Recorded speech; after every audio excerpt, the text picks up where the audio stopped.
Je m'inquiète. Je m'inquiète beaucoup de voir une société se dégrader, mais pourtant influencer tellement l'Église. J'aimerais vous montrer une petite vidéo, je vais la commenter en même temps. Tu peux la lancer dès que possible. Cette vidéo s'appelle Perfection, la perfection. Et c'est bizarre parce qu'on est réellement dans un monde. On est dans une course à la perfection. C'est comme si on avait été créé pour être parfait. Dès notre plus jeune âge, on va chercher l'enfant parfait. Celui qui dort toute la nuit, qui ne pleure jamais, qui mange déjà tout seul.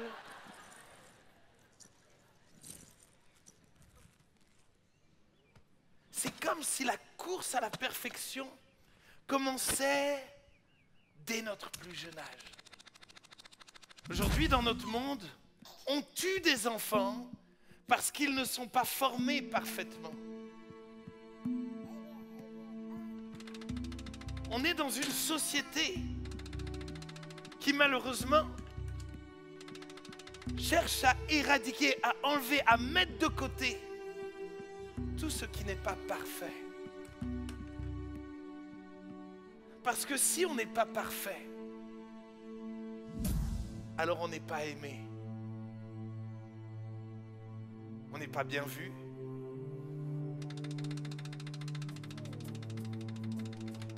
Rater n'est pas une option. Se tromper, encore moins. Que tu ailles à l'école ou à la maison, on est toujours plus exigeant avec toi. Et c'est comme si le temps avance. Tu n'as pas le droit de te tromper. Tu dois être sage, être doué en sport, en musique, à l'école. Tout ce que tu fais doit réussir. Car sinon, on va te juger, te critiquer, te rabaisser. Alors, le monde court après des exploits. Et on cherche à faire de mieux en mieux. Mais bizarrement, j'ai comme si l'impression que l'Église fait de même. Nous courons après les exploits. Nous courons après les bons artistes, les bons orateurs. Et finalement, si dans l'Église, tu n'es pas parfait, alors on te juge, on te reprend, on te casse. On admire ceux qui ont des trophées, ceux qui vivent des guérisons, ceux qui ne pêchent pas en apparence. Et il y a toute une pression dans l'Église. On doit bien se comporter avec les autres. On doit bien se tenir. On ne doit pas faire trop de bruit. Notre vie est rythmée par cette course à la perfection.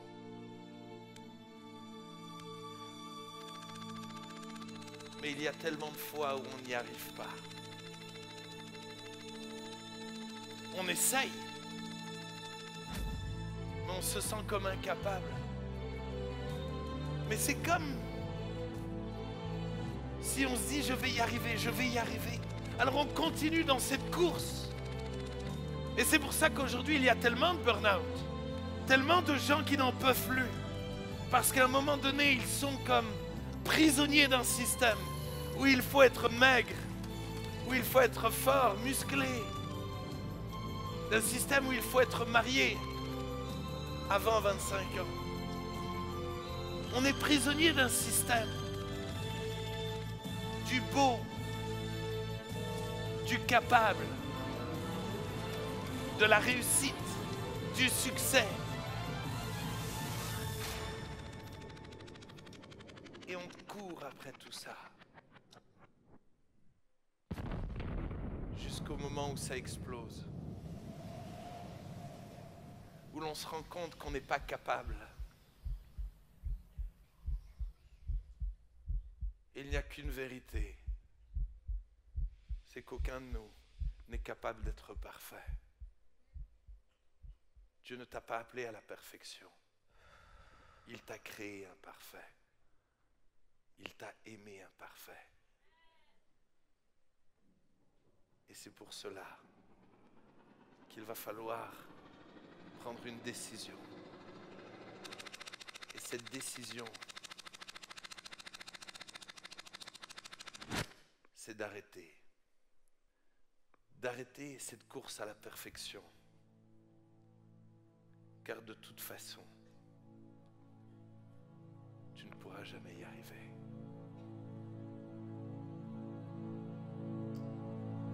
J'aimerais qu'on puisse arrêter la vidéo si vous voulez bien. J'aimerais qu'on puisse prier. Prier que Dieu puisse nous parler ce soir.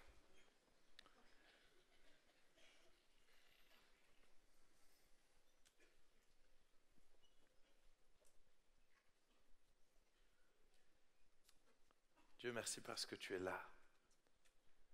Et que la seule personne parfaite ici, c'est toi. Et tu vois toutes les chaînes qui sont là. Tous ces jougs qui écrasent tellement de gens. Jougs de peur. Jougs de mauvaise estime d'eux-mêmes. Jougs de mal-être, tous ces jougs qui sont dans cette pièce-là. Je te prie, Père, alors que ta parole va être annoncée, qu'il est comme une délivrance, une libération, comme si ces chaînes allaient exploser en éclats, comme si ces jougs allaient voler en éclats, au nom de Jésus, parle au cœur. Viens débusquer tout faux raisonnement en nous. Viens briser cette course à l'excellence dans nos églises. Viens briser ce système qui voudrait nous faire croire que si on fait quelque chose d'excellent, tu seras content. Brise ce faux raisonnement. Brise ce mensonge du diable. Et donne-nous de réaliser que la seule chose qui te fait plaisir, c'est quand on vient à toi tel qu'on est. Dans le nom de Jésus. Amen. Ce soir, le titre de mon message, c'est une seule chose. Dis à ton voisin, une seule chose. Une seule chose. Et c'est important pour moi de le dire en introduction, ce message est avant tout pour moi. Tous les gens qui me connaissent, voilà, vont comprendre pourquoi. Le message est pour moi et ça fait 6 mois que Dieu m'a donné ce message-là pour nous ce soir, que je médite sur ce texte. Et je ne viens pas du tout en donneur de leçons, mais je viens réellement pour laisser Dieu me parler. Amen. J'aimerais que nous puissions non pas lire, mais voir Luc 10, versets 38 à 42.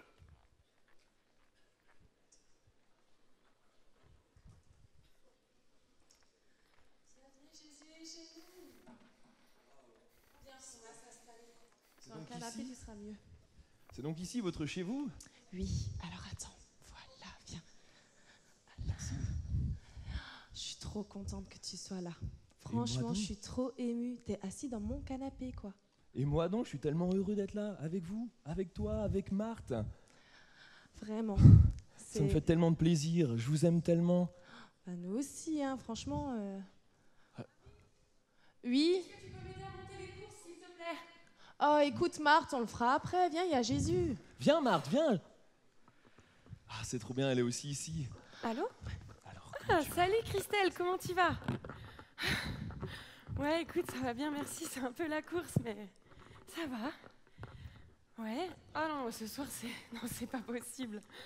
Non, ce soir, j'ai Jésus qui est à la maison et du coup, je suis en plein dans le rush. Je suis vite partie faire les courses pour lui faire un de ses bons repas. Et du coup, bah ce soir, c'est mort. Ouais. Désolée, hein. Ouais. Ouais, ben écoute, je vais la jouer un petit peu à Cyril Lignac, tu me connais. Ouais. Parce que j'ai trop envie de l'impressionner. Mais il mérite tellement tout. Tu t'imagines pas, ça fait tellement plaisir de l'avoir à la maison. Ouais. Ouais, bah je vais lui faire un petit magret de canard sauce vinaigre balsamique sur son petit lit de légumes croquants et de truffes. Franchement, ça passe trop bien ça. Et puis bon, cupcakes, sauce chocolat et tout, bon, il va se régaler. Ouais, pas de souci. Ouais, bon bah on fait ça la prochaine fois, ok? Ok. Oh, attends Christelle, t'es sur Facebook là? Est-ce que t'as vu ce qu'ils ont mis? Ils ont publié les dernières photos de la rencontre de jeunes. Oh, attends, juste 2 secondes, je mets mon oreillette. Excuse-moi, parce qu'on va parler. Ouais. Oh, et mais comme on est grave belle! Waouh! Et je pensais pas qu'on était... Ouais, mais si. Oh, t'as vu qui c'est qui a mis un like sur ma photo? C'est Maxime! Mais Maxime, tu te souviens pas de Maxime? Mais tu sais, c'est le beau brun là! Il m'avait regardé, tu te souviens pas? Mais non, pas lui, l'autre! Tu te souviens? Ouais. Eh mais attends, quand un mec, il like ta photo, c'est que forcément il y a moyen. Tu penses pas? Moi je suis sûre. Oh, c'est trop génial! Attends, j'ai une révélation. J'ai Jésus dans mon salon et j'ai Maxime qui met un like sur ma photo. Mais c'est un signe! Je savais. C'est mon année, c'est l'année de l'amour, Christelle. Oh, purée, mais des fois, Dieu, il parle vraiment tellement simplement. Oh, c'est trop bien.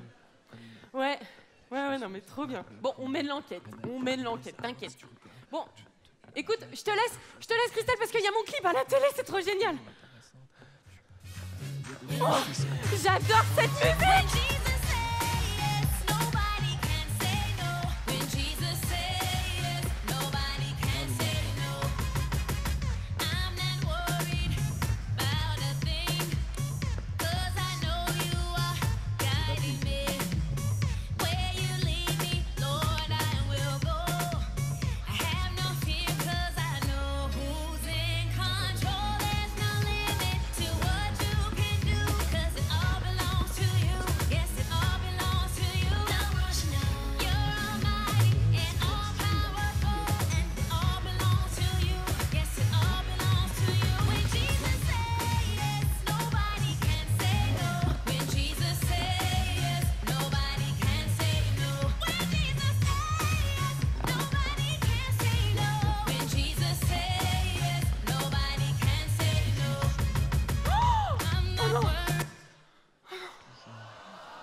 Qu'est-ce que j'ai fait?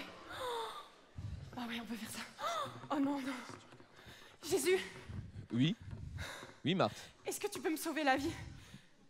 Oui? J'ai oublié le vin. Est-ce que tu peux faire ce truc? Comme au mariage, ça devient du vin. Tiens, merci. Et du rouge. Mais merci. Marthe! Bon, heureusement qu'il est là, hein, parce que des fois, je pensais pas être un homme pour oublier tant de choses, mais si, quand même. Oh là là là là là là là. Bon.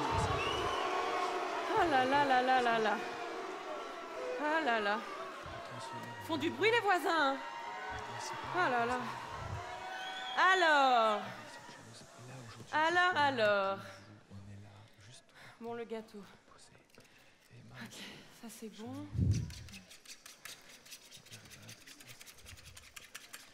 Oh non, j'ai encore fait une boulette. L'école du dimanche. Marie, où? Oui. On a oublié de faire l'école du dimanche. Mais c'est bon. demain matin. Mais c'est pas grave, on le fera ce soir. Viens avec nous. Marthe! Bon, attends, j'ai les mains pleines d'œufs là. Je sais pas pourquoi. Ok Google. Comment enseigner la prière aux enfants? Ah cool. Merci le top chrétien. Alors, la prière efficace, comment prier? Ouais. Pourquoi c'est important de prier, de passer du temps avec Jésus? Ok, super, ça ils vont comprendre. Ok. Comment avoir une croissance spirituelle? Ouais, voilà. CTRL-C, CTRL-V. Copier-coller, c'est bon. Tac, je l'imprime tout à l'heure. Ouais, ben, merci Marie. Allez, on reprend. Vite. Je suis à la bourre. En 30 minutes, il y a les anges de la télé-réalité, je vais tout louper.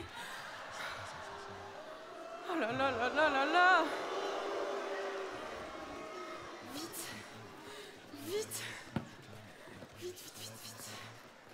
La crème pour les cupcakes.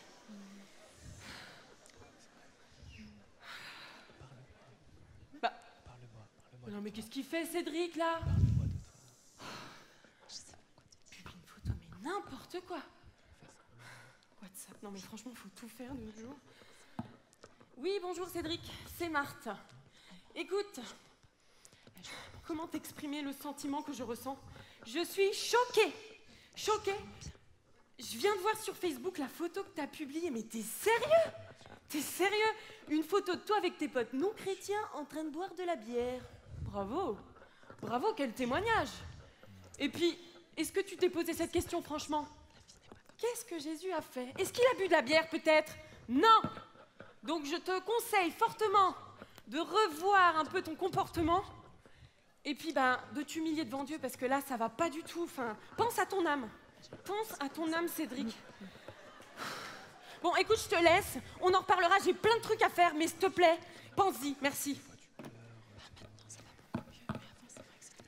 Bon, les magrets de canard. Alors, retirez l'excès de gras sur les côtés, laissez la graisse sur le dessus. Oh, oui. Faire des entailles en croisillon, salé, poivré. Bon, ça se cuit à la fin, ça on s'en fout. Ok. La table. Je suis stressée, j'en peux plus là, mais on va jamais y arriver. Tiens, mettre à la table. Bon, le film plastique, je vais mettre ça. Non mais ça me stresse pas du tout ça. Le truc, il faut surtout pas qu'il t'arrive. Et ça m'arrive. Oh purée, vas-y bouge. Non mais tu sais quoi, au frigo on s'en tape. Ça c'est pas fait. Non mais c'est bon, je vais me la faire. Marie? Oui. Non, Jésus, tiens. Depuis tout à l'heure, je vous vois discuter pendant que moi, je galère là. Est-ce que tu pourrais demander à ma sœur chérie de venir m'aider parce que moi, je voulais t'offrir un super repas. T'es le fils de Dieu, t'es celui qui mérite tout. Et résultat des courses, c'est le bazar. Donc si tu pouvais bien demander à Marie de m'aider, ce serait sympa. Marthe, calme-toi. Regarde-toi, tu cours à droite à gauche, tu t'agites pour beaucoup de choses. Eh oui. Mais une seule chose est nécessaire. Viens, arrête. On fera ça ensemble. Assis-toi et passe du temps avec moi. Prends ce temps avec moi. On peut les applaudir.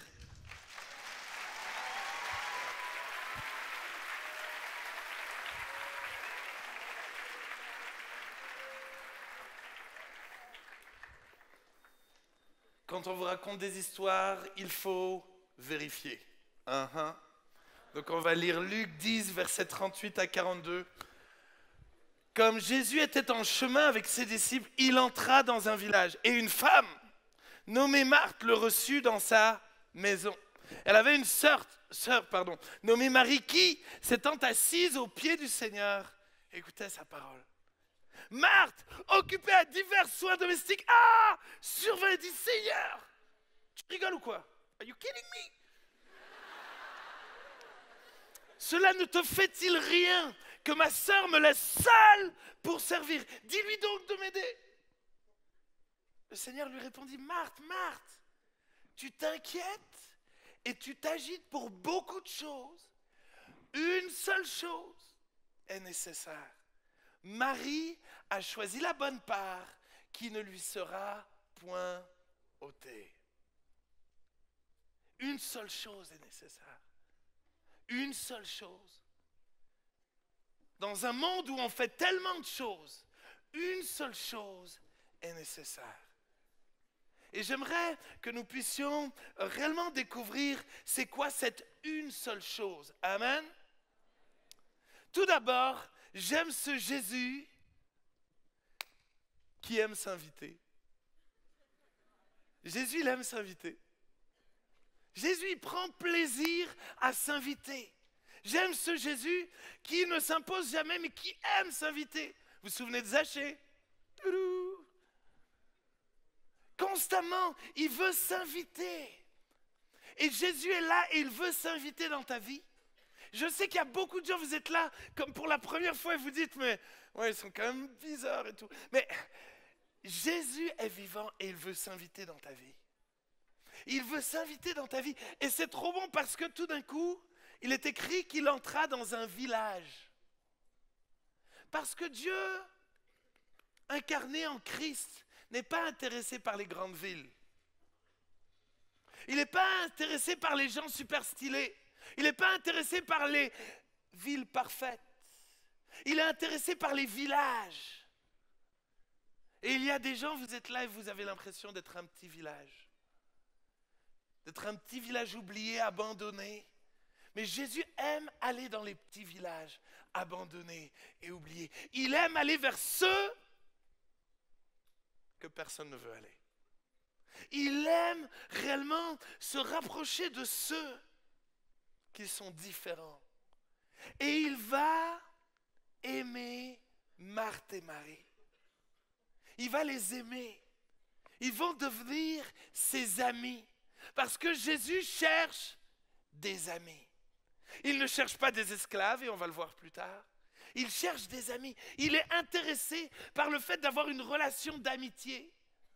Une relation d'amitié, ça ne veut pas dire « je dois venir à l'église tous les dimanches matins, je dois prier, je dois lire la Bible ». Est-ce que c'est ça de l'amitié? Être un ami, c'est prendre plaisir, avoir du plaisir à se retrouver ensemble pour partager un repas. Tu t'es déjà posé la question pourquoi on dit partager un repas? C'est qu'on est là pour partager. J'ai des fois l'impression qu'on est constamment là à servir, à se dire il faut que je serve Jésus, il faut que je sois parfait. Et si je suis parfait, il va venir dans ma maison. Mais c'est faux. Si tu es là, pécheur, tu ne comprends pas tout, mais tu dis purée, j'ai besoin de ce Jésus-là, c'est suffisant. Tu as juste à lui dire rentre dans ma vie. Viens, j'ai besoin de toi, je veux avoir une relation avec toi. Et j'aime ce Jésus qui est rentré chez eux.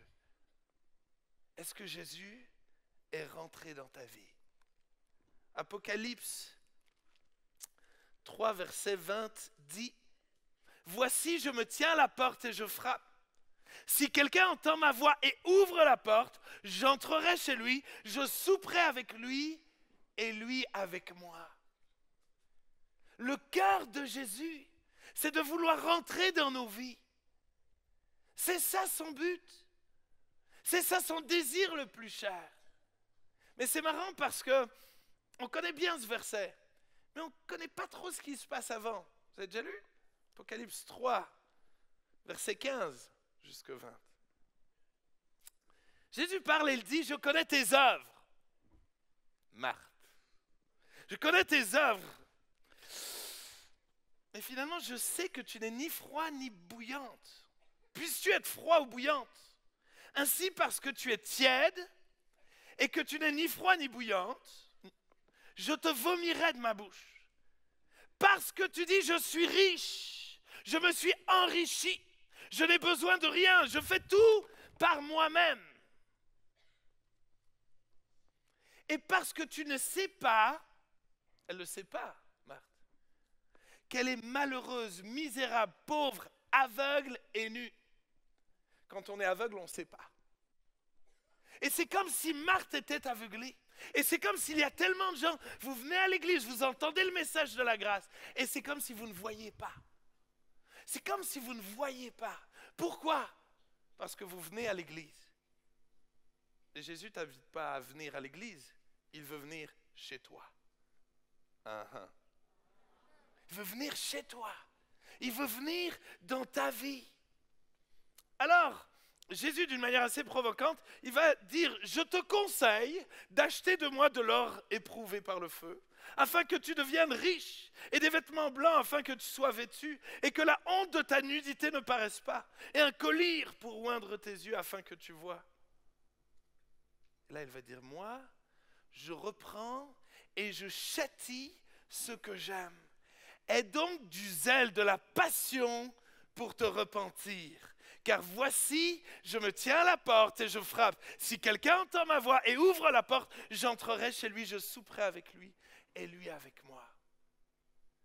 Le désir de Jésus et le désir de Dieu de la Genèse à l'Apocalypse, c'est d'être en relation avec toi. Voilà ce que Jésus veut faire. Parlons un peu de Marthe. Marthe veut dire la maîtresse de maison. La maîtresse de maison, celle qui gère. Et j'ai l'impression que de plus en plus, et je fais une petite parenthèse pour ces demoiselles, j'ai l'impression que de plus en plus, il y a un mouvement qui vous dit que vous devez gérer. Vous devez gérer. Vous devez vous imposer. Vous devez devenir des femmes solides, égales à l'homme. Ah! Et vous essayez de faire tout, de travailler, voilà. Et c'est comme si, finalement, au lieu d'être vous-même, vous essayez d'atteindre une perfection, quelque chose que Dieu ne vous appelle pas à atteindre. On est dans un mouvement féministe qui cherche à vous dénaturer. Mesdemoiselles, vous avez le droit d'être fragile. Vous avez le droit d'être fragile. Juste soyez vous-même. Juste soyez cool. N'essayez pas de paraître bien. Arrêtez constamment de vous comparer les unes aux autres.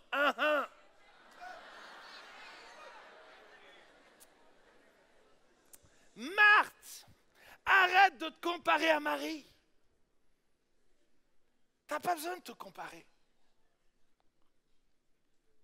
Sois toi-même. Sois toi-même. Marthe essaye de se comparer parce qu'elle est dans une course au succès. Et il y a dans l'Église une course au succès. On doit avoir du succès, sinon on n'est pas des bons chrétiens, sinon on est mal aimé, sinon on n'est pas assez bien. Et il y a une course au succès. On doit avoir du succès. Il y a de plus en plus de mouvements dans les églises qui disent mais avec Jésus on a du succès, tout va bien. Mais le but c'est pas d'avoir du succès. Est-ce que le succès rend heureux? J'ai peur que si tu demandes à tous les richissimes qui ont eu énormément de succès, ils te diront que c'est pas ça le bonheur. Le succès ne rend jamais heureux. Pourtant, j'ai l'impression qu'il y a une course. Il faut faire de plus en plus de hautes études. On est dans un pays où bizarrement les apprentissages sont moins bien vus que si tu vas dans un lycée général. C'est débile. C'est débile. Dieu merci pour les boulangers, les pâtissiers. Alléluia. Gloire à Dieu. Gloire à Dieu. Merci Seigneur pour les mécaniciens qui m'aident à réparer ma voiture. Gloire à Dieu.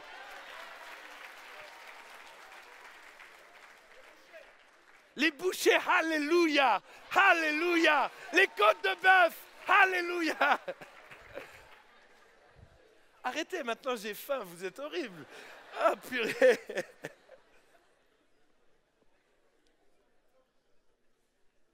Le problème, c'est que dans l'église, si tu ne fais pas la louange ou si tu ne prêches pas, bon, à la limite, si tu es dans l'équipe d'évangélisation, ça passe encore. Mais à part ces trois choses-là, tu es foutu. Si tu ne fais pas une de ces trois choses-là, tu es cuit. C'est quoi notre problème? Heureusement qu'on n'est pas tous en train de prêcher. On ne s'entendrait pas. Et heureusement que moi, je ne dirige pas la louange. Oh, c'est qui a dit amen là? Est-ce qu'on peut prier pour la personne là?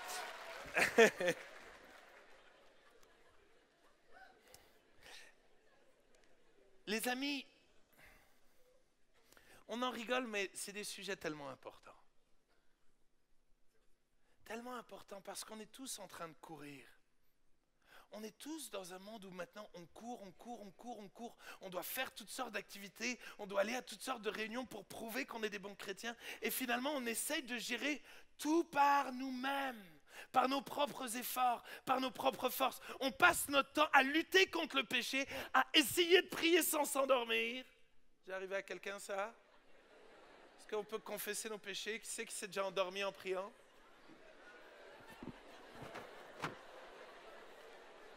Ok, mieux. J'ai mieux. Qui c'est qui s'est déjà endormi en lisant la Bible?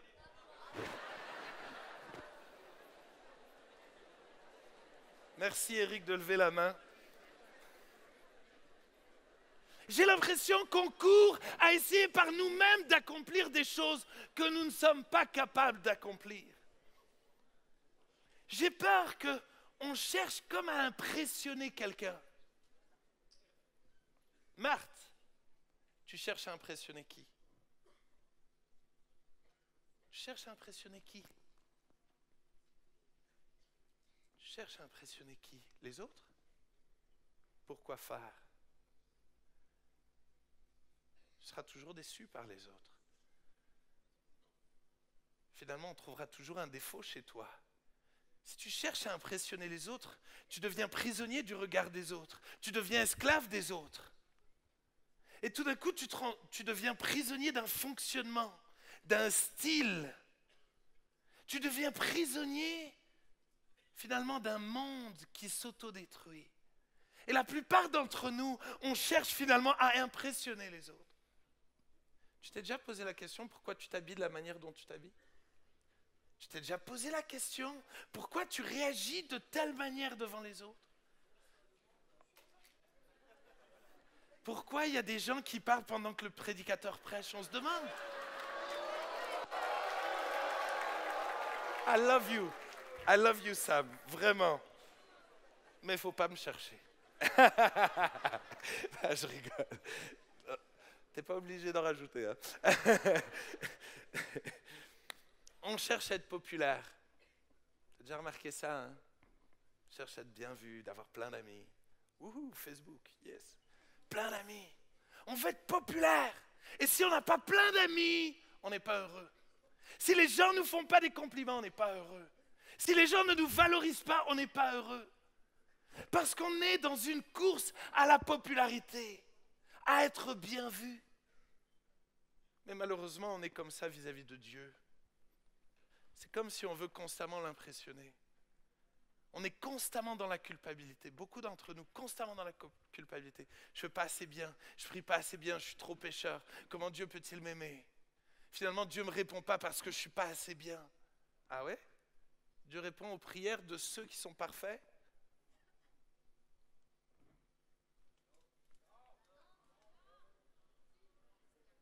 Il y a eu un si quand même. La prière fervente du juste a une grande efficacité. Donc ça veut dire qu'il faut que je sois juste pour qu'il réponde à ma prière. Ah, ça me pose un problème.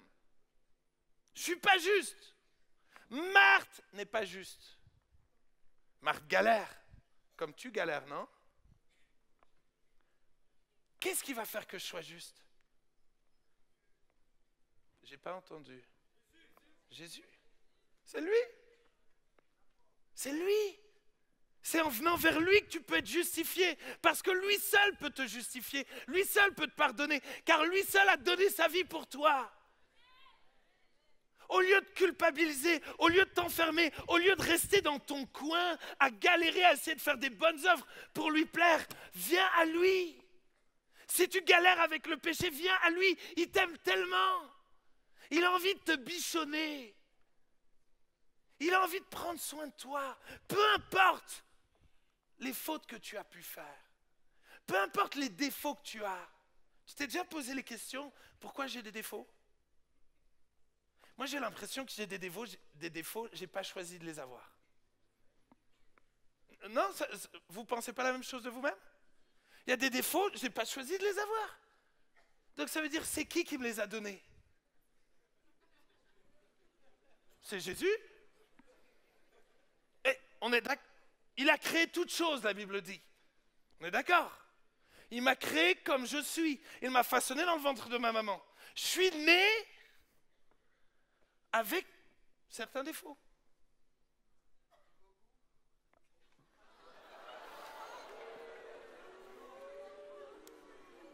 Il a les siens aussi de défauts, c'est bon. On le pardonne. On a tous nos défauts. Mais ces défauts ne sont pas là pour mettre une barrière entre Jésus et nous. Au contraire, ces défauts sont là pour nous rendre dépendants de lui.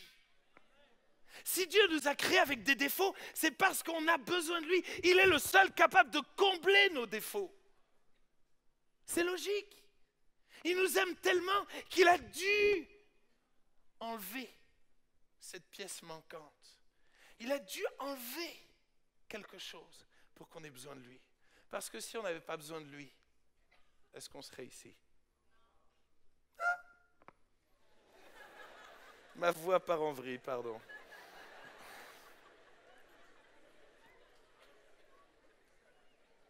Alors, quelques petites questions. Pourquoi tu fais ce que tu fais? Pourquoi tu vas au culte? Pourquoi tu vas à la réunion? Pourquoi tu essaies de prier? Pourquoi tu essaies de lire la Bible? Pourquoi? Quel est le but finalement ultime de tout ça? Pourquoi tu t'agites tellement? Pourquoi? Pourquoi tu t'agites tellement à faire du shopping? Pourquoi? Mais c'est vraiment important. Pourquoi tu es constamment à devoir faire des choses? Pourquoi tu n'arrives pas à être seul? Pourquoi tu es constamment en train de devoir appeler un ami? Pourquoi jamais tu peux t'asseoir tranquillement? Pourquoi? Qu'est-ce qui fait que tu es constamment accroché à la télévision, à Internet? Qu'est-ce qui fait que tu es tellement occupé? Serait-ce pour combler quelque chose? Serait-ce parce que quand tu es seul, tu as peur, tu ne sais pas quoi faire, tu sens qu'il te manque quelque chose, tu sens que tu as besoin de quelque chose. Et finalement, tu essaies de le combler en faisant toutes sortes d'activités, en faisant toutes sortes de choses que seul Dieu peut combler. Finalement, on s'agite pour nous-mêmes. Alors on a plein d'amis, plein d'idoles, plein d'activités, toutes sortes de choses pour essayer de nous remplir nous-mêmes. Mais tu sais, si tu essaies de te remplir toi-même en mangeant beaucoup, un jour ou l'autre, tu seras malade. À force de trop manger, un jour ou l'autre, tu seras malade. Et beaucoup d'entre nous, on s'agite beaucoup, on fait toutes sortes de choses pour essayer de se remplir, mais ce dont tu te remplis n'est pas bon pour toi. Si tu manges trop de bonbons, tu vas avoir des problèmes. C'est vraiment important que tu te poses cette question-là. Pourquoi je fais tout ce que je fais? Pourquoi je suis tellement occupé à droite, à gauche? Et si Dieu ne te demandait pas de faire tout ça, est-ce que Dieu t'a demandé de faire tout ce que tu fais? Est-ce que tu es prêt à te poser cette question-là, de dire, Dieu, est-ce que tu veux vraiment que je fasse ça? Est-ce que tu t'intéresses encore à ce que Dieu pense de ce que tu fais? Est-ce que tu as déjà demandé à Dieu si ça lui faisait plaisir que tu ailles tellement de fois à l'église? C'est logique, hein, en même temps, on va parler de lui, on va faire...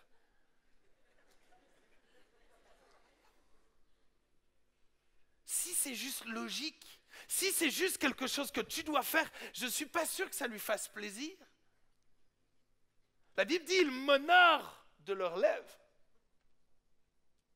Je les ai en haine parce que leur cœur est tellement loin de moi. Jésus s'intéresse à ton cœur, pas à ce que tu fais. Il s'intéresse à ce qu'il y a au fond de toi. Parce que tu sais quoi, Dieu n'a besoin de rien. Il n'a pas besoin que tu sois présent à l'église pour ses statistiques. Pas besoin de ça. Dieu ne fait pas de statistiques. Il a besoin de rien. Il n'a pas besoin de ton argent, il a besoin de rien. Il a tout. Il a tout, il ne lui manque rien. Donc pour lui, il n'a pas besoin d'esclaves. Il a tout. Donc il n'a pas besoin que tu cours après tellement de choses. Il ne désire pas que tu cours après tellement de choses. Parce que le problème, c'est quand on court tellement, au bout d'un moment donné, on commence à se plaindre. C'est pas juste. Pourquoi ça ne marche pas? Je viens chaque fois à l'église, mais tu réponds jamais aux prières. Et on commence à se plaindre de notre vie, de notre situation. On fait des choses pour Dieu et on dit, mais pourquoi moi je ne suis pas guéri? Je fais tellement de choses pour toi, pourquoi? Et finalement, on devient ingrat. On est tellement renfermé sur nous-mêmes que finalement, Dieu devrait être à notre service. Et Dieu ne peut plus être Dieu. On devient amer. Tout d'un coup, on est constamment en train de dire, je suis une victime. Je suis une victime. Dieu m'aime pas, les autres m'aiment pas. C'est toujours pareil. Et il y a des gens, vous vous renfermez sur vous-même, ayant l'impression que le monde vous déteste. Mais c'est simplement parce que tu as oublié une chose, c'est que Jésus t'aime pour ce que tu es. Et il aimerait réellement te donner une nouvelle relation. Il aimerait te faire découvrir quelque chose de nouveau. Il aimerait réellement que tu découvres la paix, la tranquillité. Parce que oui, quand on s'agite beaucoup, la peur apparaît. Marthe, Marthe, pourquoi tu t'inquiètes de toutes ces choses? On s'inquiète beaucoup, n'est-ce pas? Je crois vraiment qu'il y a une parole de Dieu et on va prier pour tous ceux qui sont dans toutes sortes d'angoisses, de peur. Peur de l'avenir sentimental.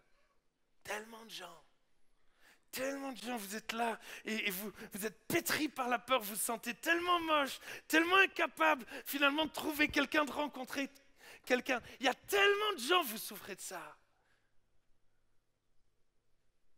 Tellement de gens.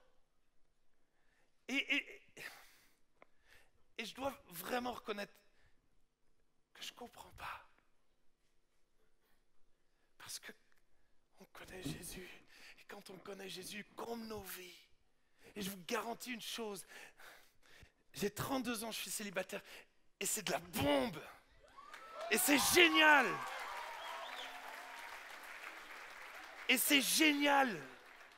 Et je peux servir Dieu. Et je peux faire tellement de choses. Un jour, je rencontrerai ma princesse. Alléluia. Mais ce n'est pas ma princesse qui me rendra heureux. C'est Jésus qui me rend heureux. C'est Jésus qui me rend heureux.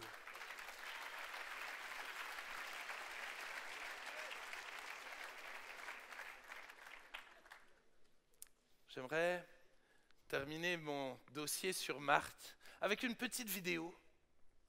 Si vous le voulez bien, c'est un test qui s'est passé à Washington, D.C. d'un des plus grands violonistes de cette décennie.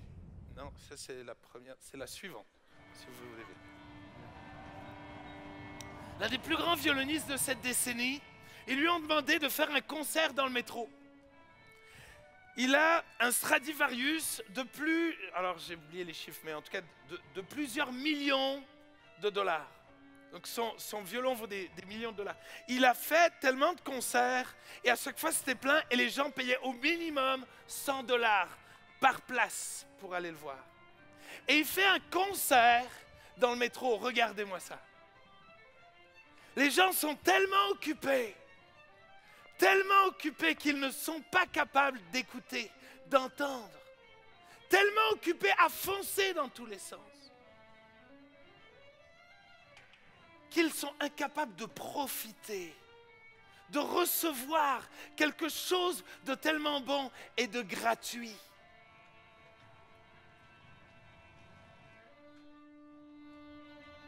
On peut l'arrêter, merci beaucoup. J'ai peur qu'on court tellement, comme Marthe, et qu'on n'est plus capable d'entendre. plupart d'entre vous, et de toutes mes discussions, la plupart d'entre vous, vous avez l'impression que Dieu ne vous parle jamais. C'est faux. C'est faux. Vous entendez parler de Dieu constamment. La Bible dit, Dieu parle tantôt d'une manière, tantôt d'une autre, mais l'on n'y prend point garde. C'est pas Dieu qui ne parle pas. Dieu parle. Constamment, il parle. Mais on n'y prend point garde. On est tellement occupé à tellement de choses. Pourtant, Jésus aimerait tellement te parler. Il aimerait tellement te parler. Mais tu es tellement occupé sur ton téléphone au lieu de lire ta Bible. Tu es tellement occupé à tellement de choses que tu es finalement incapable de l'entendre te parler. Il a des solutions pour tous tes problèmes. Il aimerait tellement t'aider à faire cette foutue recette, Marthe. Il est fort en cuisine. Il peut tout, il est capable de tout. Je me souviens le jour du bac. Pourquoi je vous raconte ça? Bref. Ma meilleure matière, c'était les maths. Mais, comme j'avais des pires matières, je ne vous dirai pas lesquelles, mais l'allemand, entre autres, le français et plein d'autres, l'histoire, tout ça. Et il fallait que j'ai une sacrée note en maths pour aider tout le reste. Et j'arrive au contrôle de maths et je suis devant ma feuille et je lis le premier exercice, j'y arrive pas, le deuxième, j'y arrive pas, le troisième, j'y arrive pas. Et je commence à pleurer. J'arrivais aucun exercice. Pourquoi certains rigolent quand je dis que je pleure? S'il vous plaît. Je commence à pleurer. Puis je vois tout le monde écrire sur 2. Puis tout d'un coup, je dis, Dieu, j'ai juste besoin de toi. Oh, j'ai pas levé les mains. Mais j'ai prié. Mais tu sais quoi, Dieu, il est super fort en maths. Et à partir de ce moment-là, que tu me crois ou pas, je savais faire chaque exercice. Mais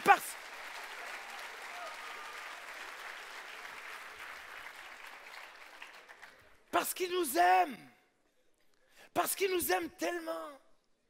Il aimerait tellement te parler. Parler au travers de sa parole, mais parler au travers des prédications. Et oui, c'est important d'aller à l'église. Et non, je ne comprends pas les gens qui font l'église buissonnière. Je ne comprends pas. Parce que Dieu parle au travers de ses serviteurs et il a placé des ministères qui sont réellement là pour vous édifier. Amen. Même s'ils sont parfois d'un caractère difficile et je ne pense absolument à personne. Pourquoi vous rigolez? Je dis je pense à personne et vous rigolez. Il y a des gens que Dieu a placés autour de vous qui veulent vous enseigner, qui veulent vous parler de la part de Dieu. Dieu me donnait hier soir une image qu'il fallait que je vous partage. C'est que beaucoup d'entre vous, vous avez un problème. C'est que vous ne portez pas de ceinture. Écoutez bien, c'est vraiment important. Le problème, c'est à force de ne pas porter de ceinture, votre pantalon va tomber. Écoutez bien, beaucoup d'entre vous, vous vivez tellement de choses avec Dieu. Vous venez à des rencontres, c'est comme si vous receviez des belles vestes, des beaux pantalons. Mais finalement, comme vous ne mettez pas la ceinture de la vérité, cette ceinture de la vérité, cette vérité que Dieu dit, cette vérité qui dit « je suis une merveilleuse créature », c'est une vérité. Si je ne la mets pas sur moi, alors au bout d'un moment donné, même si j'ai passé un bon week-end, mon pantalon va tomber. C'est vraiment important. C'est vraiment une parole du Seigneur pour beaucoup d'entre vous. Remettez votre ceinture. Réapprenez à croire dans ce que la Bible déclare. Arrêtons de courir après des sentiments, des émotions. Ce n'est pas parce que je ne sens rien que Dieu n'est pas là. Ce n'est pas parce que je sens rien que la louange est pourrie. Parce qu'à la base, si je viens pour louer Dieu, ce n'est pas pour sentir des choses. Ce n'est pas parce qu'il y a des fausses notes pendant la louange que la louange ne plaît pas à Dieu. Ce n'est pas parce que je chante faux que je ne plais pas à Dieu. Parce que Dieu ne regarde pas à l'apparence, mais il regarde au cœur.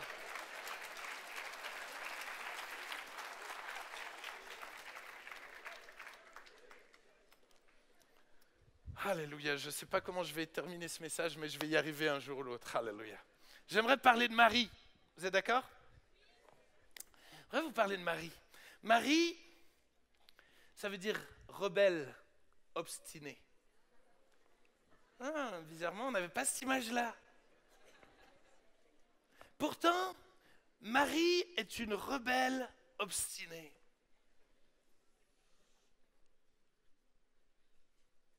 Mais qui a compris qu'elle avait besoin de Jésus.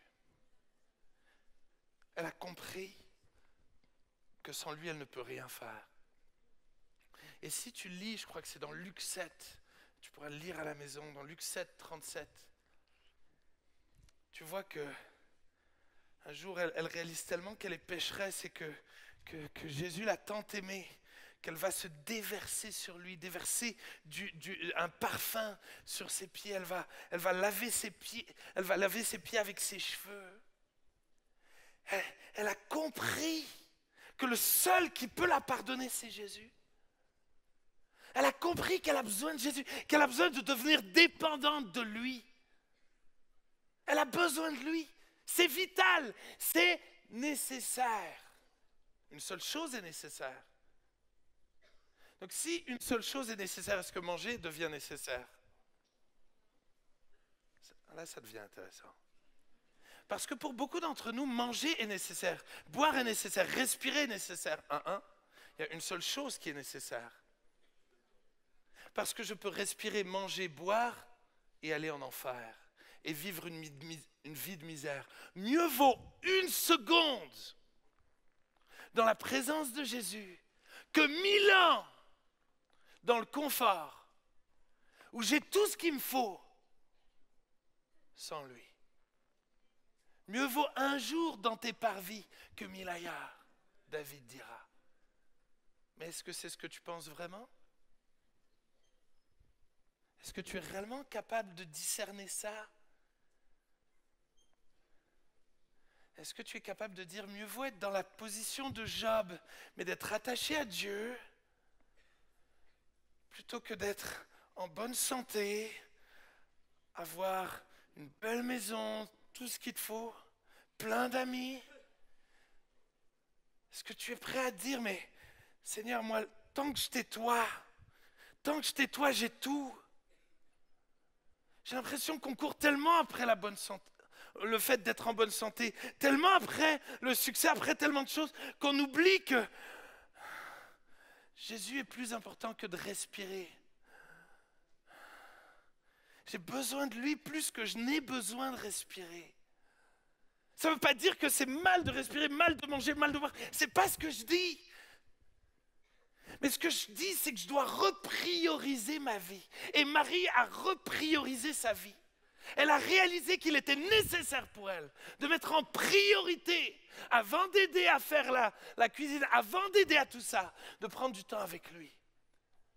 De demeurer avec lui.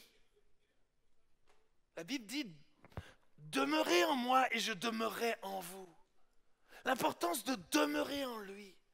L'importance de le chercher lui, de le laisser lui diriger ma vie, de le laisser lui être réellement la source de mes activités. La Bible dit que sans lui, je ne peux rien faire. Ça veut dire qu'en ce moment même, tu respires parce que lui le veut bien.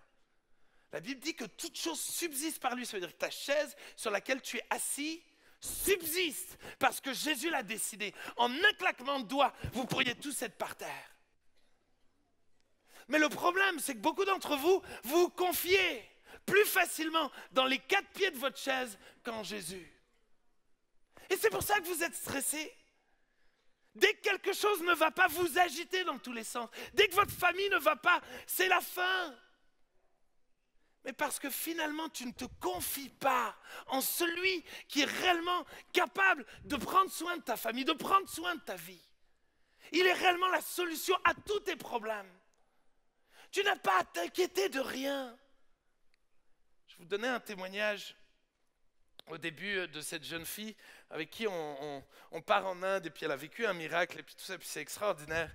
Mais au moment où elle m'envoie le texto, elle me raconte le miracle, je me dis, moi j'ai encore des sous à payer. Et j'ai pas de sous. Et je suis là et je dis, oh purée, mais c'est trop beau, elle a vécu un miracle, mais moi, et je dis, Seigneur, moi, il faut que tu m'aides. Et voilà, quelqu'un va me faire un don. Et je mets le don dans ma poche. Et je marche un peu plus loin et je rencontre quelqu'un et Dieu me dit, maintenant donne-lui. Pourquoi moi? J'en ai besoin. Et grâce à lui, j'ai pu donner ça. Et je ne sais pas qui, je ne sais pas comment, mais quelqu'un m'a glissé une enveloppe hier soir. Je vais taire la somme. Mais je suis rentré chez moi, j'ai pleuré. De voir combien Dieu est ce Dieu qui pourvoit en tout point, exactement, à tous nos besoins. Si je me confie en lui, si je le cherche lui, alors il va me bénir, il va prendre soin de moi. Je n'ai pas à m'inquiéter de rien. Parce que je sais qu'il gère la situation. Que ce soit dans tes finances, dans ta famille, dans tes études, dans ta vie sentimentale, il gère. Et c'est pour ça que Marie a décidé de rester au pied de Jésus. Tu t'es déjà posé la question pourquoi elle est au pied de Jésus? Pourquoi elle est au pied? Parce qu'elle est soumise. Elle est prête à tout. Elle sait que même si Jésus lui demande quelque chose d'un peu bizarre, c'est pour son bien. Même si Jésus me pousse à parler de Dieu à mon voisin, alors je sais que c'est pour mon bien. Je sais qu'il va me garder, je sais que je n'ai pas à avoir peur. Pourquoi? Parce que si Jésus me demande quelque chose, c'est qu'il sait ce qu'il fait. Donc je peux être tranquille. Elle va être soumise. Est-ce que tu sais encore être soumis? Comment veux-tu être soumis à Dieu si tu n'es même pas capable de te soumettre à tes parents, si tu n'es pas capable de te soumettre à tes professeurs, si tu n'es pas capable de te soumettre à tes pasteurs?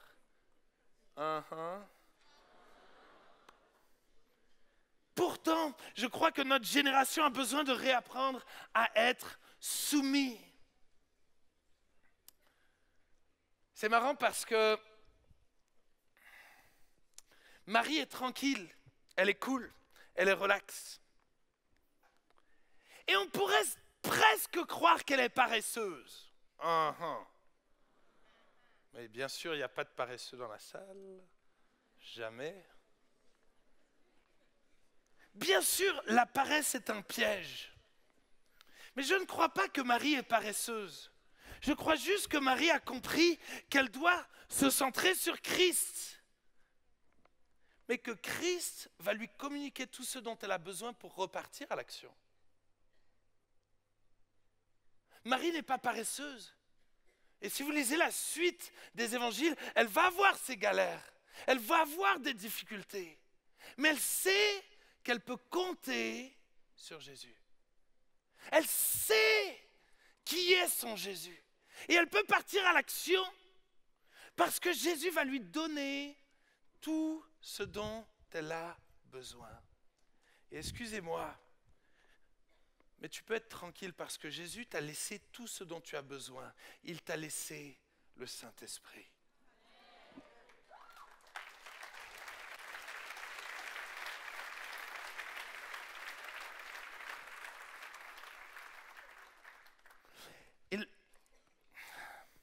Et un de mes soucis, c'est que beaucoup d'entre vous, le Saint-Esprit vous fait peur. Beaucoup de questions toutes ces dernières années sur le parler en langue, sur tout ça. Wow, qu'est-ce qui se passe? C'est qui le Saint-Esprit? Et finalement, on a comme peur du Saint-Esprit. On a comme l'impression que le Saint-Esprit vient et nous... comment on pourrait dire ça? Et nous possède. Mais c'est pas ça. Le Saint-Esprit est comme Jésus. C'est l'Esprit de Christ. Le Saint-Esprit frappe toujours à notre porte. Mais le seul moyen qu'il rentre, c'est que je lui ouvre la porte. Le Saint-Esprit ne viendra jamais te posséder. Dans Acte 2, il est écrit, ils leur donnèrent de s'exprimer en de nouvelles langues. Ce n'est pas le Saint-Esprit qui a parlé à leur place. Le problème, c'est que beaucoup d'entre vous, même quand vous priez pour être remplis du Saint-Esprit, vous attendez à ce que le Saint-Esprit, finalement, vienne comme vous faire à votre place. Non, non, non, non. Le Saint-Esprit vient vous inspirer, vient vous donner de vous exprimer en de nouvelles langues.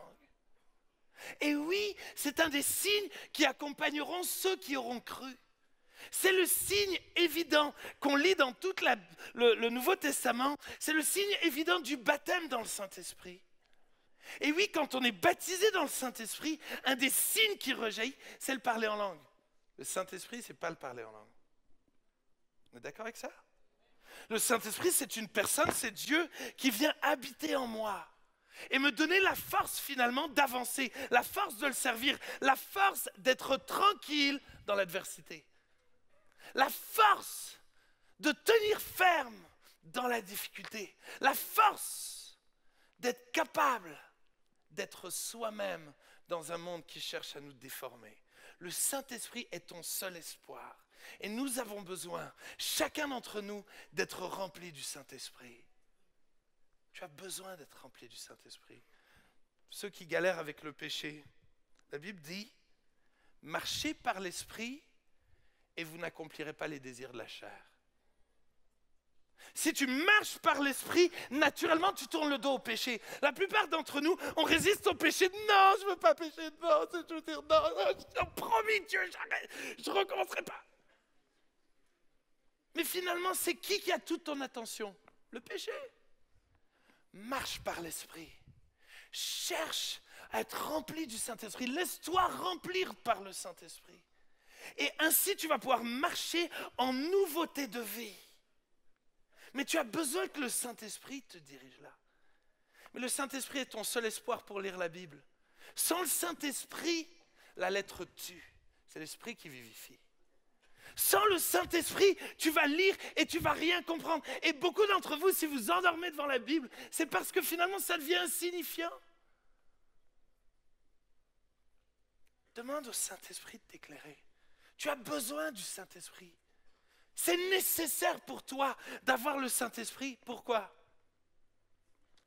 Parce que Jésus, en ce moment même, il est où? Il est au ciel. Ça veut dire que littéralement, cette scène-là ne peut plus se produire.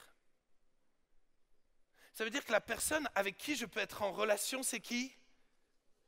Le Saint-Esprit. C'est le Saint-Esprit qui est ici. C'est le Saint-Esprit qui est à l'œuvre. Et c'est... J'aimerais tellement que vous puissiez capter ça, et je sens que vous ne le captez pas pour beaucoup. Ok, la Bible dit que le seul péché qui ne sera pas pardonné, c'est le blasphème contre le Saint-Esprit. Compliqué, hein? On dit que si je blasphème Jésus, c'est pardonné, si je blasphème le Père, c'est pardonné. Pourquoi? Parce qu'à la base, je n'arrive pas à atteindre le Père. C'est pas possible pour moi d'atteindre le Père. C'est pour ça que Christ est descendu sur terre, il a mené une vie parfaite, il est mort sur la croix et il est remonté au ciel pour tracer un chemin. Mais le problème, c'est que tous les disciples qui vivaient avec lui étaient incapables de prendre le même chemin que lui. Ils étaient tout aussi pécheurs. Pourtant, Jésus était là, mais leur vie n'a pas été transformée. Le seul moyen pour eux de prendre ce chemin-là, c'est que Jésus envoie le Saint-Esprit.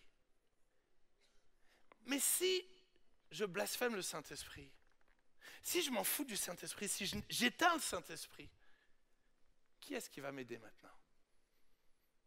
J'ai plus personne.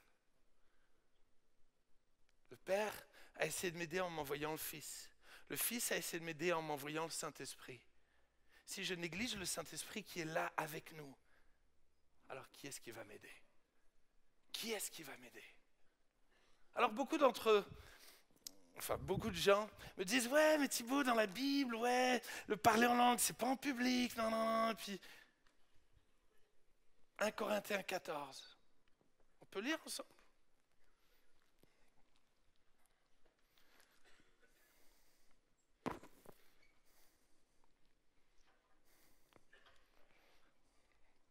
1 Corinthiens 14, verset 2.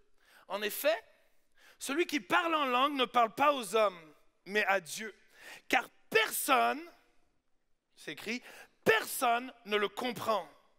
Et c'est en esprit qu'il dit des mystères.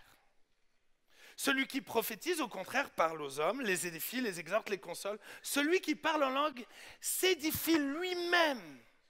Celui qui prophétise édifie l'Église. Ça veut dire quoi? Des fois, on me dit, mais Thibaut, il n'y a pas d'interprétation. Il ne peut pas y avoir d'interprétation.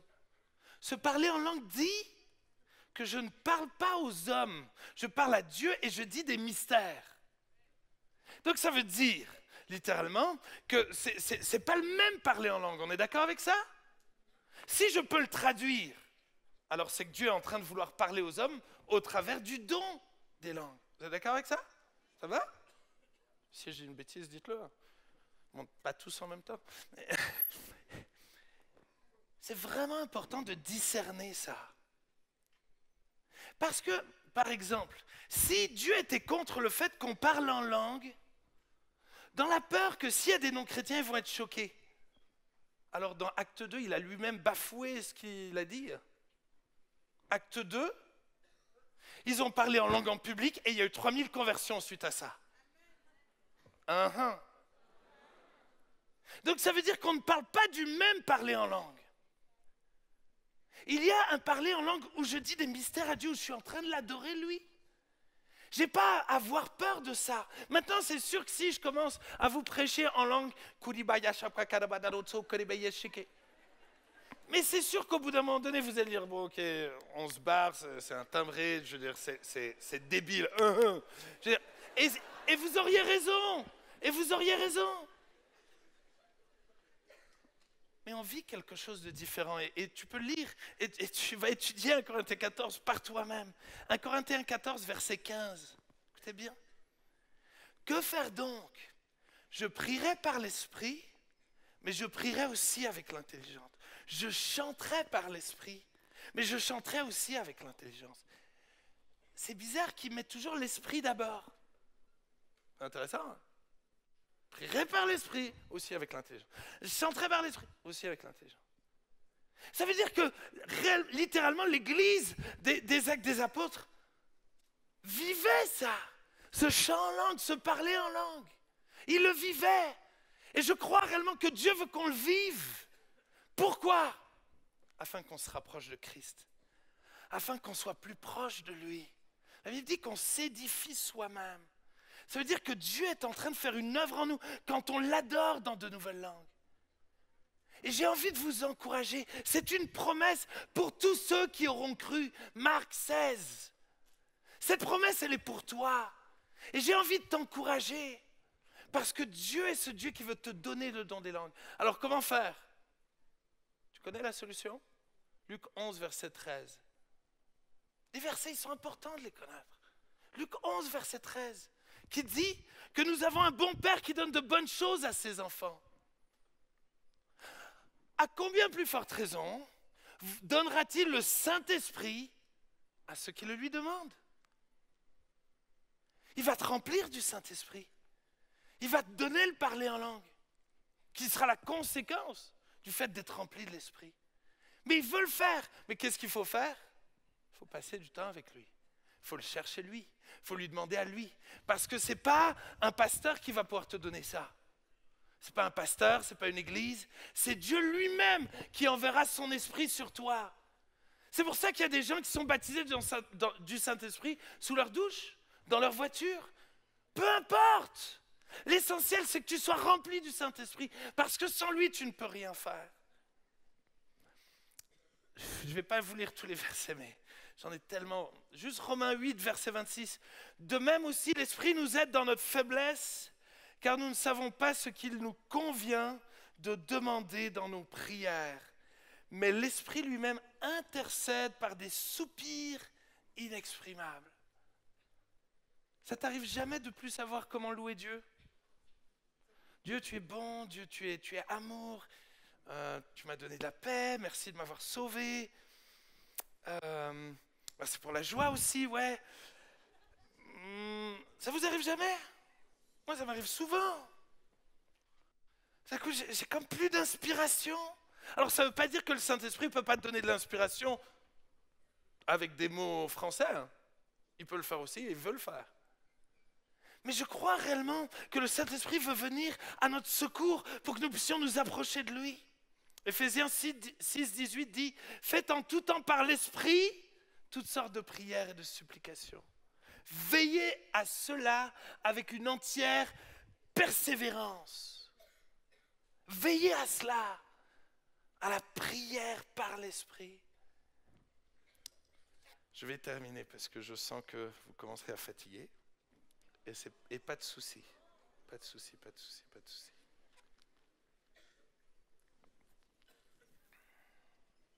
Allez, simplement, j'ai 3 conclusions.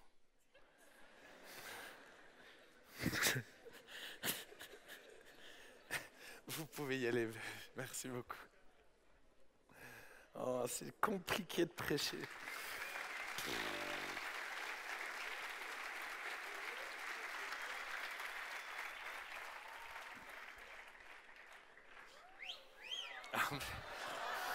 Vous êtes grave.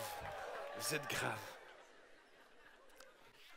Jean 15, verset 12 à 16. Écoutez bien. Il n'y a pas de plus grand amour que de donner sa vie pour ses amis. Jésus va dire aux disciples, vous êtes mes amis si vous faites ce que je vous commande. Je ne vous appelle plus serviteur ou esclave, parce que le serviteur ne sait pas ce que fait son maître. Mais je vous ai appelé amis parce que je vous ai fait connaître tout ce que j'ai appris de mon Père.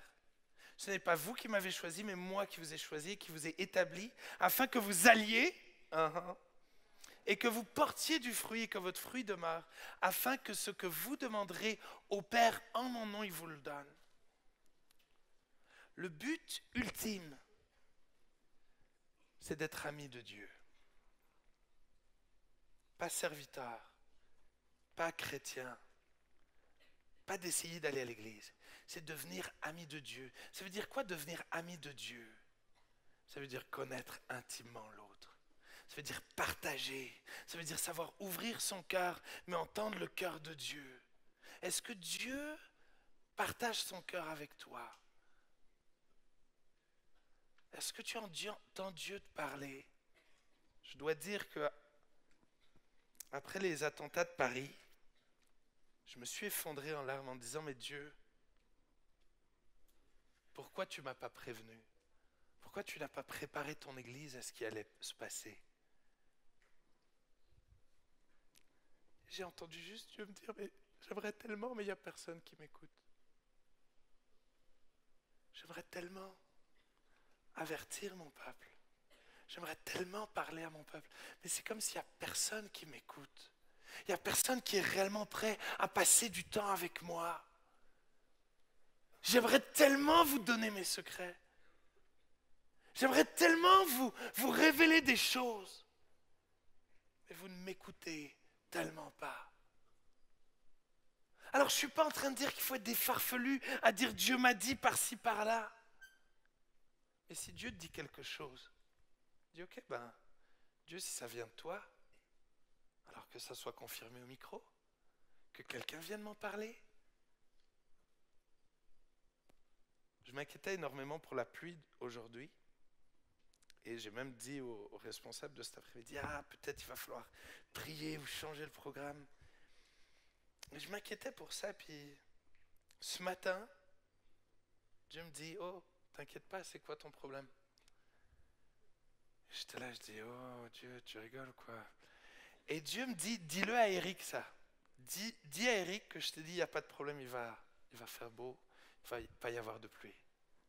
Et je dis, ouais, mais si c'est pas vrai, qu'est-ce qu'il va penser de moi? Je veux dire, tu rigoles ou quoi?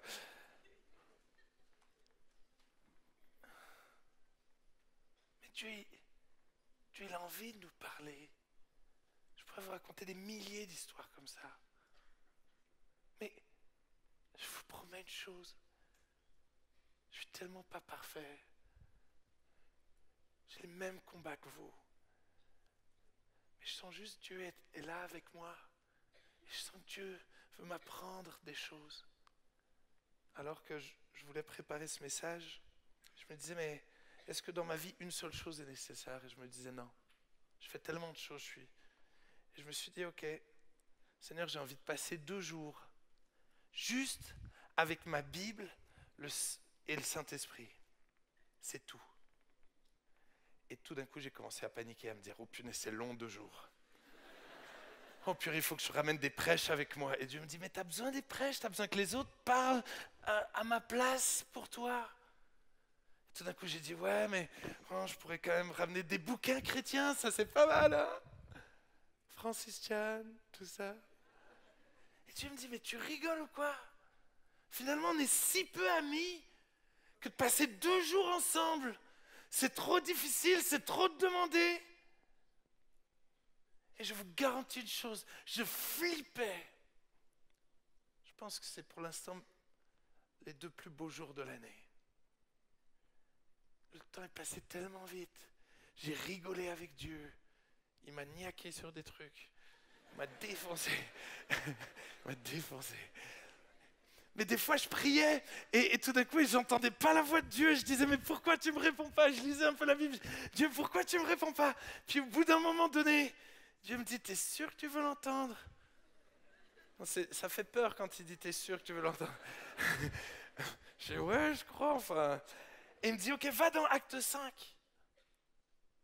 Et tout d'un coup, bon, ce serait trop long à vous expliquer. Mais tout d'un coup, Dieu m'a parlé, mais il m'a secoué. Il m'a secoué. Mais je savais que ça venait de Dieu. J'ai redécouvert la Bible comme jamais je l'avais lue. Mais de se dire, est-ce que nous, on est encore capable de prendre 1 demi-heure avec Dieu, juste avec Dieu, pas avec un CD de louanges qui nous aide à louer Dieu, juste Dieu et moi, juste avec mes faibles mots, avec ma faible louange. Est-ce que je suis son ami? Est-ce qu'on est vraiment amis, Dieu et moi? Est-ce que les gens, quand ils voient ma vie, ils se disent, lui, c'est un ami de Dieu? Dieu, il veut tellement être ton ami. Il ne veut pas que tu sois son serviteur. Dernièrement, j'ai eu la... Dieu m'a vraiment repris, mais j'ai eu la chance de rencontrer Francis Chan, de Toby Mac, Louis Pallo, David Wilkerson, toutes sortes d'orateurs ces dernières années. Et je dois dire qu'à chaque fois que je les rencontrais, j'étais tout excité. Oh purée, je l'ai rencontré, oh purée, j'ai pris un dessert avec Toby Mac, oh yes. Et puis, oh purée. Et puis un jour, en rentrant justement d'avoir vu Toby Mac, j'étais dans le métro.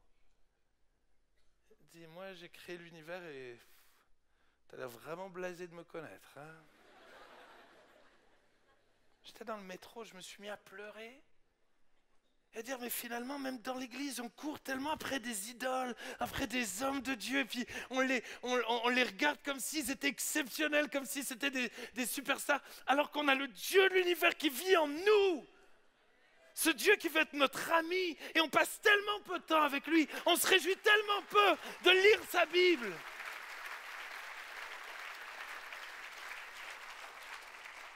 Ce Dieu qui veut avoir une relation personnelle avec toi, où il veut partager tes moments de douleur, tes moments de souffrance, tes moments de joie, tes victoires en sport, comme tes défaites dans le péché. Ce Dieu qui est proche de Pierre, qui est proche de Jean. Comment faire? Avant-dernière conclusion. Comment faire? Juste quelques points pratiques. La première réaction que les disciples ont eue quand ils ont vu Jésus, Luc 11, verset 1, vous pouvez le lire. Jésus priait un jour en un certain lieu. Lorsqu'il eut achevé, un de ses disciples lui dit, « Seigneur, enseigne-nous à prier. » Il n'a pas dit, « Enseigne-moi à mieux faire l'école du dimanche, à mieux prêcher, à mieux faire la louange, à mieux... » prier, à mieux passer du temps avec le Père. Pourquoi? Parce que ça se voyait que Jésus passait du temps avec le Père. Parce que Jésus ne faisait rien sans l'approbation du Père. Et Jésus doit être réellement ton modèle dans ta capacité et dans ta relation avec le Père. Comment Jésus faisait? Marc 1,35. Vers le matin, pendant qu'il faisait encore très sombre, il se leva et sortit pour aller dans un lieu désert où il pria. Écoute bien. La première chose, c'est le quand, vers le matin. Il y a une fausse rumeur qui dit que le matin, on est plus béni si on passe du temps avec Jésus que si on le fait le soir. Je ne sais pas où c'est marqué. La Bible dit prier sans cesse. Bon, bref. Mais d'un autre côté, c'est important d'avoir un temps, un quand.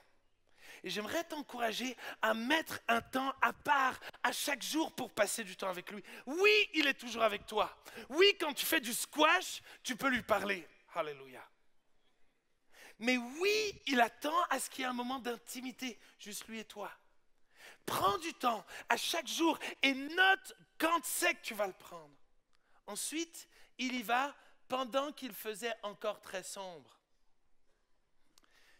Même s'il fait encore très sombre dans ta vie, même si tu as l'impression qu'il ne se passe rien dans ta vie, c'est le moment de passer du temps avec Dieu. Même s'il fait sombre, c'est le moment. C'est vraiment le moment de persévérer quand il fait sombre. C'est le moment où tu dois continuer. Il se leva, essaye pas de prier dans ton lit, un conseil, hein, et sortit pour aller dans un lieu désert où il pria. Va dans un lieu désert. La Bible dit dans Matthieu 6,6, rentre dans ta chambre, ferme la porte. Va dans un lieu désert, va dans un lieu où tu es tranquille, et oui, laisse ton portable tomber.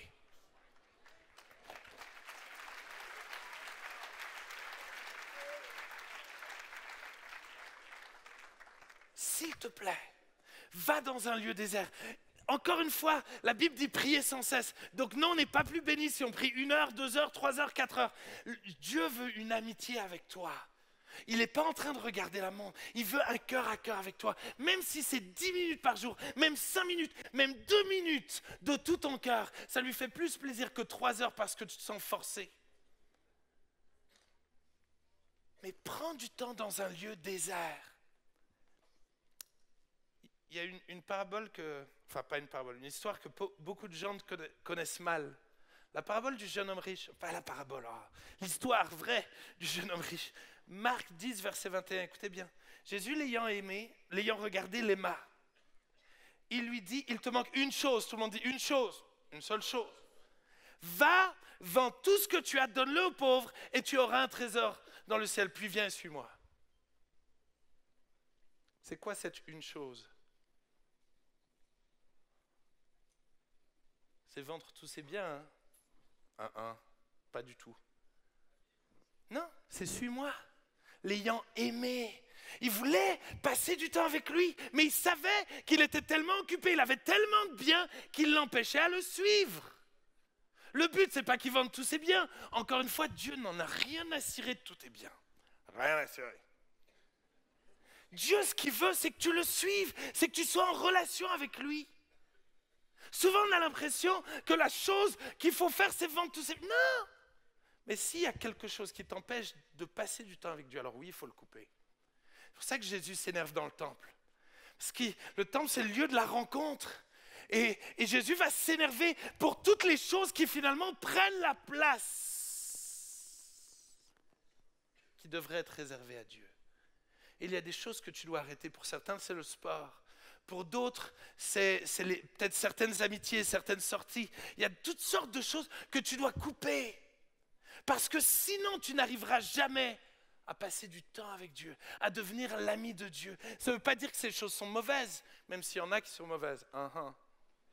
Mais vous l'avez entendu ce matin très bien. Mais je coupe toutes ces choses-là. Pourquoi ? Parce que je veux me retrouver dans ce lieu désert, dans ce lieu où j'ai que lui. Je termine avec la dernière vidéo, là, je pense que c'est la 5e. C'est la dernière que je vous ai donnée. C'est ce que je crois être une des plus belles paraboles des temps modernes. Je crois que Dieu... Attends juste une seconde, j'introduis pas, sinon ils vont pas comprendre. Ok. Dieu, il veut d'abord être notre sauveur. D'accord? Ensuite, il veut être notre Seigneur. Ensuite, la Bible dit qu'il nous a adoptés, donc il veut devenir notre Père. Mais comme on grandit, on devient son ami. Et une fois qu'on est son ami, on va passer à une dimension supplémentaire. On devient sa fiancée. On devient de plus en plus intime. Encore une fois, vous pouvez étudier ça, je pourrais prêcher des heures là-dessus, mais le temps est vrai. Passe vite, mais c'est tellement important de réaliser que Dieu veut devenir de plus en plus intime avec toi. J'aimerais vous montrer cette dernière vidéo qui est vraiment une parabole des temps modernes, si on peut la lancer. Merci beaucoup. Vous pouvez me mettre en place.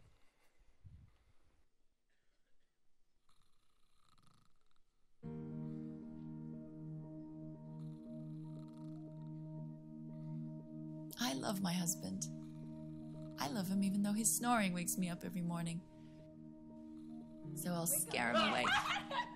It's my daily revenge. Say sorry. Say something. I don't hear you. I can't hear you.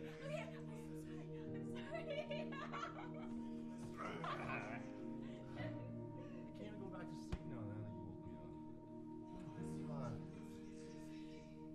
Dieu, quand ça va pas ou quand je veux passer du temps avec lui. Food Network says you should only put one item in your eggs. But Louis likes everything in them because it's how his mom made them. He calls it eggs with everything. Mais l'Église a plaisir à faire de bonnes choses pour son époux, pour son Dieu, parce qu'on l'aime. And I do all the laundry because my mom told me that a man with dirty clothes is a man that's not loved by his wife. Yeah, I know it's old-fashioned, but now his whites are always white and all Malheureusement, des fois, l'Église a la pression de vouloir impressionner les autres.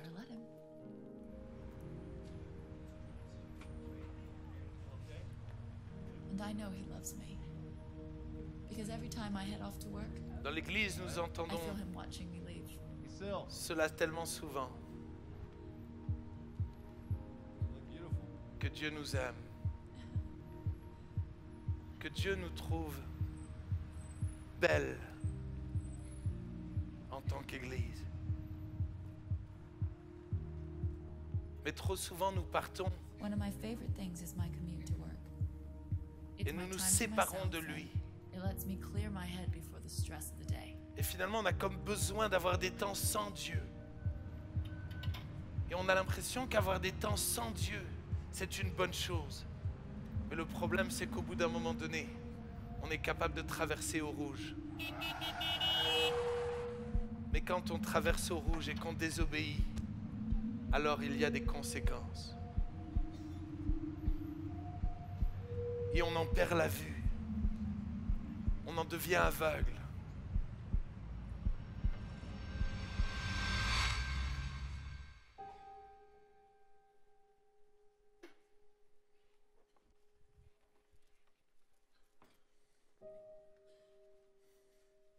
On a envie de voir. Mais finalement, le péché a des conséquences sur nos vies. It looks like you have FCED, or Fuchs Corneal Endothelial Dystrophy. Well, it's a buildup of the... I'm going blind. A rare disease I can barely pronounce is taking away my vision, Et on ne voit plus rien. and I will probably lose my whole career over it. On est désespéré, on a peur de tout perdre. Et on craque. Sous la peur, sous la culpabilité. I won't be able to scare Louis anymore. Finalement, Wake up! Don't do that!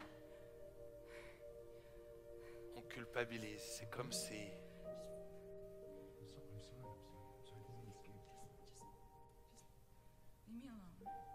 notre relation avec Dieu n'était plus possible. What am I supposed to tell him? On n'ose plus dire.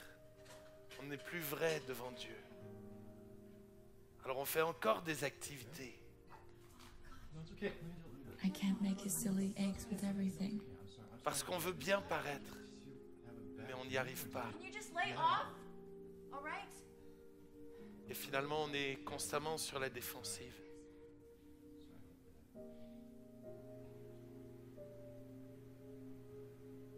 The people he works with are going to think I stopped caring about him. Alors on se pose la question de qu'est-ce que vont penser les autres? Suis-je un mauvais chrétien? Ils vont me juger. On est au bout, seul, désespéré. Pourtant, Dieu est là. Et il nous voit, il aimerait tellement nous parler. Tellement prendre du temps avec nous. Il sait qu'il y a quelque chose qui ne va pas.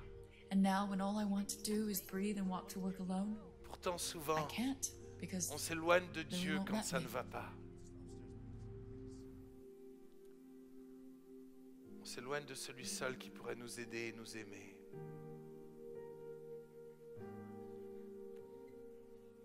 how do you tell the person you love that you're going blind?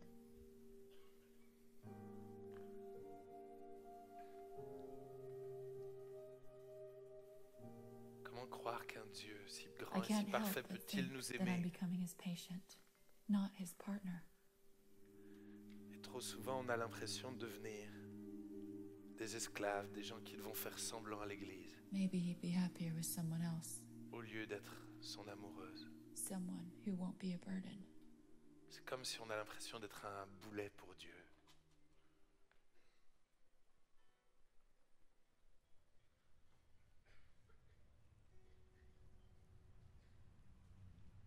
Pourtant, My wife is going blind. If she doesn't want my help. pourtant Dieu veut t'aider. Il t'aime. Lui I qui want to voit wake tout, up lui every qui morning sait and tell tout. her that I love her. That's all gonna be okay. But she doesn't want to hear any of it. Lui qui aimerait tellement te dire combien il t'aime, combien tout ira bien, malgré tes imperfections. I wish I Malgré could tes do all the défauts. cooking, but she insists on doing it on her own. Mais souvent, on veut J'ai continuer dit à de figure faire out tout the seul laundry. alors qu'il est là. Essaye de trouver des solutions par nous-mêmes. Pourtant, on est aveuglé. She still insists on going to work and taking the bus alone. Alors trop souvent, on continue de My se heart séparer stops every time I think about de the Dieu, close d'essayer de s'en she's stepped sortir to. par nous-mêmes. On veut continuer à performer, So even though she à vivre doesn't dans want le me to, succès. I follow Dieu her est every toujours day là. without her knowing. Because that's what true love is, right? There's more than just a feeling. It's an Dieu qui action. nous aime et qui agit dans nos vies, qui est toujours là pour nous aider, même si on est aveuglé. Alors arrête de le fuir. Arrête d'essayer de t'en sortir par lui-même. Il est là. Il est là. Même si tu ne le vois pas, même si tu ne le sens pas, il est là. Il t'évite beaucoup plus de problèmes que tu ne l'imagines. Oui, tu as peut-être des souffrances, mais pourtant il est là. Il veille sur toi. Il veille sur toi chaque jour parce qu'il t'aime. Laisse-lui te prendre dans ses bras. Laisse-le te dire je t'aime. Cecilia will never know how much I do for her, and I don't ever need her to know. That's how I still love her. Ce Dieu qui continue de nous aimer, même quand on est têtu. Ce Dieu qui nous aime tellement.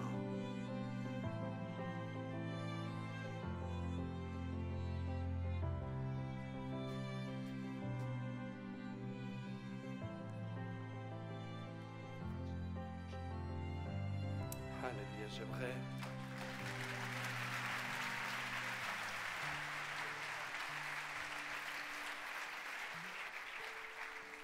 J'aimerais qu'on puisse fermer nos yeux.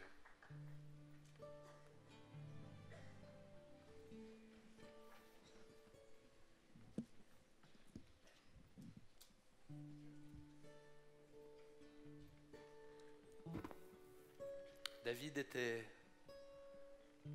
un homme rejeté, abandonné, un homme pécheur.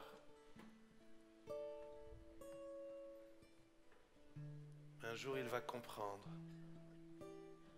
Il va dire une chose que je désire ardemment.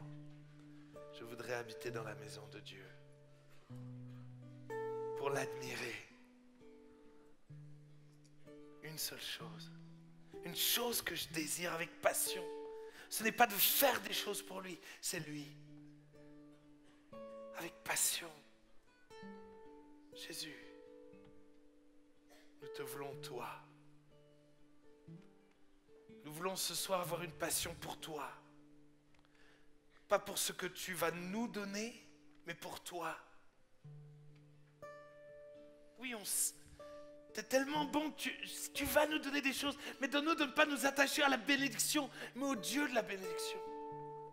Donne-nous de faire de l'Éternel nos délices. Donne-nous ce soir de devenir amoureux de Jésus. De retrouver ce feu du premier amour. De retrouver cette passion pour toi. Oh Seigneur.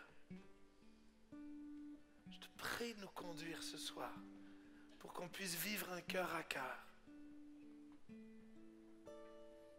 Un cœur à cœur avec toi. Donne-nous de ne pas être des consommateurs qui venons juste prendre une bénédiction.